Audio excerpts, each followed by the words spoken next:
Olá, alunos! Hoje a nossa aula é sobre um filósofo alemão muito importante do século XIX, chamado Hegel.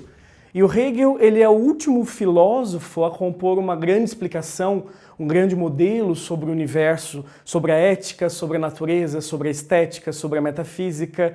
E ele tem um foco principal no começo da filosofia dele, que é justamente uma crítica que ele faz ao Kant. E essa crítica que o Hegel faz ao Kant, ela deve ser entendida no seguinte sentido. O Kant, ele usou, obviamente, ele tentou entender os limites da razão, ele tentou criar aí os seus modelos explicativos, só que ele acabou se desviando do principal foco da filosofia. E o principal foco da filosofia é a busca pela verdade. Então, o Hegel, ele critica o Kant nesse sentido, porque para o Hegel a filosofia tem a função de entender o ser, de voltar àquelas questões primordiais que a filosofia ela acabou se desviando na Idade Moderna. O Kant ele tentou explicar do jeito dele, mas para o Hegel ele não foi no cerne da questão, que é justamente estudar o ser. O Kant fala muito do dever ser. Na ética kantiana a gente vê sempre esse imperativo categórico do dever, do dever, do dever. E o Hegel ele fala que a verdade, o ser, deve voltar a ser estudado, então essa é a principal crítica ao Kant. Continuando aqui a crítica ao Kant, a gente tem também mais uma faceta interessante aqui do Hegel, quando ele fala sobre a ideia do Kant instrumentalizar a filosofia com o próprio pensamento, ou seja, é o Kant analisando a razão usando a própria razão. E a gente percebe nesses dois livros aqui, a Enciclopédia das Ciências Filosóficas e a Fenomenologia do Espírito, uma preocupação do Hegel em tentar explicar de uma outra forma como as coisas funcionam. Então, para o Hegel, é mais interessante do que você ficar usando o pensamento para explicar o próprio pensamento, quer dizer, como é que você vai estudar a ferramenta usando a própria ferramenta? Se a gente está inserido no pensamento, como é que a gente vai poder observar de uma forma quase que imparcial o pensamento? Então, quer dizer, para o Hegel isso é impossível. Para o Hegel, a gente deve se focar numa fenomenologia do espírito, tentar entender como a nossa consciência ela observa os fenômenos ao nosso redor. E essa é uma parte interessante do Hegel. O Hegel ele busca uma observação sem tanta interferência. O Hegel ele busca uma observação para tentar ver como a nossa mente ela lida com conceitos muitas vezes opostos, o que vai desembocar aí na dialética hegeliana que a gente vai ver mais tarde ainda nessa aula. Só que no meio disso a gente tem alguns probleminhas aí. Por exemplo, a gente sempre sai, segundo Hegel, de uma consciência chamada consciência sensível, que são as experiências que a gente vai tendo no dia a dia com os objetos. O próprio nome já diz, a consciência sensível ela já se autodefine, é aquilo que a gente vai adquirindo no contato com as outras coisas, a gente vai interpretando essas coisas e tomando consciência do mundo que a gente vive, tomando consciência da gente. E o Hegel ele fala que existe um outro processo aí que a gente pode chegar num outro estágio de consciência, que tem um nome, alunos, que é estranho, que é consciência infeliz. Como pode a gente chegar num estágio de uma consciência infeliz? Por que este nome infeliz? O Hegel trabalha com esse nome de consciência infeliz porque ele fala que chega um momento que a gente tem tanta autoconsciência que a gente acaba se tornando um espectador de que a gente, no mundo, a gente realmente está sozinho. Essa é a consciência infeliz para o Hegel. Nós estamos sozinhos porque nós damos sentido a tudo ao nosso redor.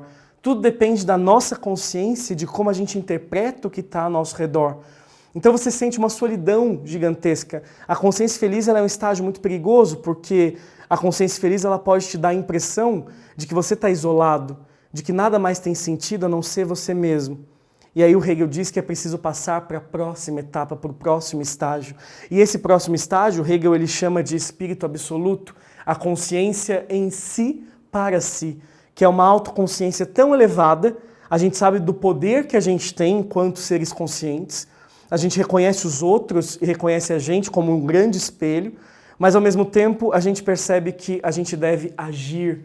A consciência em si para si, conhecida como espírito absoluto, nada mais é do que a consciência ligada à ação. A gente precisa agir com essa nossa autoconsciência para a gente poder transformar o mundo no qual a gente vive. Então, esse último estágio é um estágio muito poderoso para o Hegel, porque você tem consciência de você, consciência do mundo, consciência das suas ações e onde você pode interferir para transformar o mundo, por exemplo, num lugar melhor. E outro tema importantíssimo quando a gente trata de Hegel é justamente a questão da dialética. O Hegel não inventou a dialética, alunos. A gente já viu a dialética no Platão, né? E quando duas consciências elas entram aí num embate de ideias, a gente tem aí justamente o que o Platão dizia, que o homem se transformava num ser dialético e a partir disso ele tinha o seu aprendizado. E o Hegel ele vai retomar a dialética, já que ele é um entusiasta desse passado, já que ele quer voltar à busca pela verdade, ele também vai buscar esse método dialético, só que ele vai aprofundar esse método ainda mais. E a dialética do Hegel contempla uma série de conceitos importantes aqui para a gente. A primeira coisa e mais importante para vocês é a dialética do senhor e do escravo. A dialética do senhor e do escravo, para o Hegel, nada mais é do que uma metáfora que ele usa para falar justamente sobre essa relação entre as consciências. Ou seja, a questão entre você e o outro, a questão entre quando a gente entra, né, numa relação entre essas consciências, o que eu acho, o que você acha, como a gente busca uma síntese dessas ideias, porque na dialética do senhor e do escravo a gente sempre pensa, beleza, o senhor ele é superior ao escravo. Numa sociedade escravocrata, é assim que as pessoas pensam. Só que para esse senhor ser um grande escravocrata, um grande senhor de escravos, ele precisa justamente do escravo. Então, ele é tão dependente do escravo para manter o seu status, quanto ele é soberano a esse escravo. E o legal é isso, a gente perceber que o senhor, mesmo estando no topo, ele é senhor, nós somos, né, senhores de nós mesmos, mas a gente depende dos outros para ganhar sentido. Essa relação entre senhor e escravo é uma relação de dependência que mostra aí toda a força da dialética hegeliana. Outra coisa importante aqui é que ele vai tentar definir alguns termos para a gente. Então, no vestibular de vocês pode aparecer, por exemplo, a dialética do ser. O ser e o nada, como segundo o Hegel diz, é um e o mesmo. O que o Hegel quer dizer com isso, gente? Ele quer dizer que as coisas elas são à medida que nós vamos conhecendo essas coisas e que o ser e o nada fazem parte de um mesmo processo, de um mesmo conjunto. Outra coisa importante que ele fala é a dialética da essência. A essência, segundo Hegel, é o ser enquanto aparecer em si mesmo, enquanto aparência. A gente lembra muito do Platão e do Aristóteles quando a gente fala, né, dessas frases que envolvem a essência, que envolvem o ser, porque a gente sempre pensa nessa relação entre essência e aparência. Então, a gente fala sempre o seguinte, né? Essa essência é o ser enquanto está aparecendo, enquanto está deixando transparecer o que só o ser sabe que é.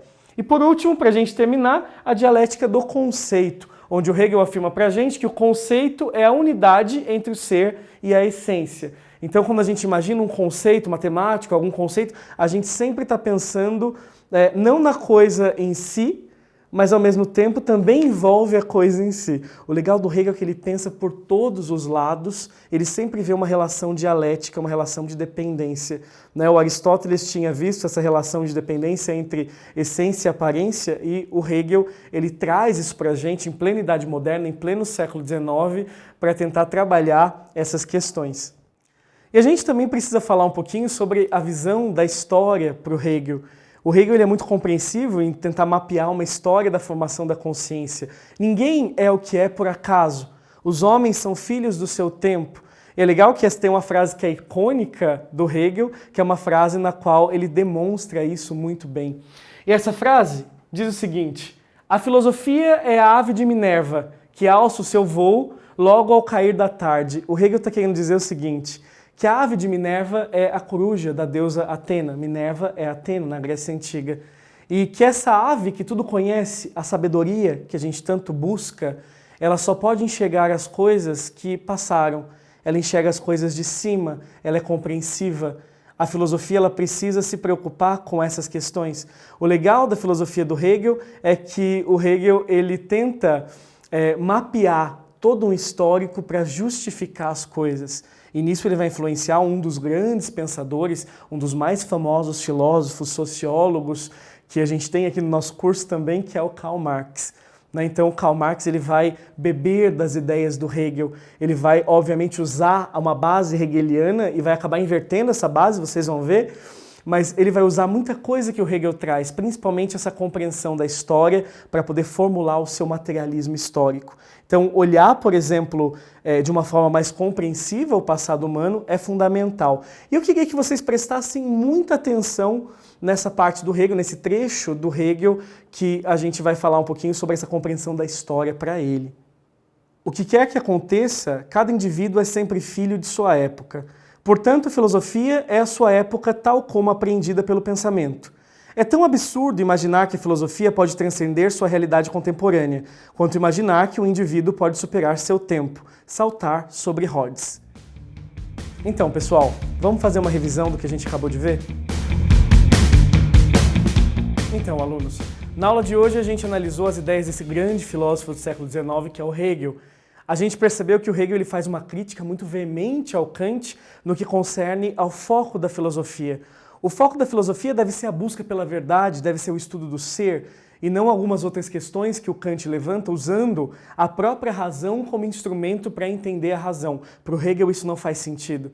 Então, para o Hegel, a gente percebeu que o estudo da consciência seria muito mais relevante. E o estudo da consciência, tanto da formação dela a partir das nossas relações com o que existe ao redor, as outras pessoas, a natureza, a própria linguagem, como também tentar compreender os estágios dessa consciência, sair de uma consciência que é sensível, passar por um estágio da consciência infeliz, chegando no chamado espírito absoluto, que é a consciência em si para si, que é uma consciência dotada também de uma ação para modificar o que está ao seu redor, uma ação consciente. O mais legal do Hegel é que o Hegel ele vai também trabalhar outras questões, como por exemplo a dialética hegeliana, ela é trabalhada, ele traz isso lá do Platão para cá, mas ele eleva a dialética a um outro nível. O legal do Hegel é que ele vai trabalhar novamente a questão do ser, a questão da essência, a questão da aparência, a questão dos conceitos, fazendo a gente tentar compreender aí qual é essa relação que vai e volta ao mesmo tempo, que é a relação dialética. E por último, a gente viu que o Hegel tem uma preocupação em fazer uma filosofia mais compreensiva do ponto de vista histórico, porque nós somos fruto do nosso embasamento histórico, nós fomos fruto das nossas ações, do que a gente sofreu, do que a gente vivenciou, e tudo isso vai formando a nossa consciência, formando quem a gente é. O Hegel foi um filósofo que trabalhou aí muitas questões, o filósofo que no século XIX é o último grande filósofo que faz todo um sistema filosófico, e ele vai ser influenciado, mas ao mesmo tempo é diferente, então falando de dialética a gente pode estabelecer uma relação, onde ele vai ser influenciado, mas ao mesmo tempo vai se distanciar dos nossos próximos filósofos, que são representantes aí do romantismo alemão, que são o foco das nossas próximas aulas. Até mais!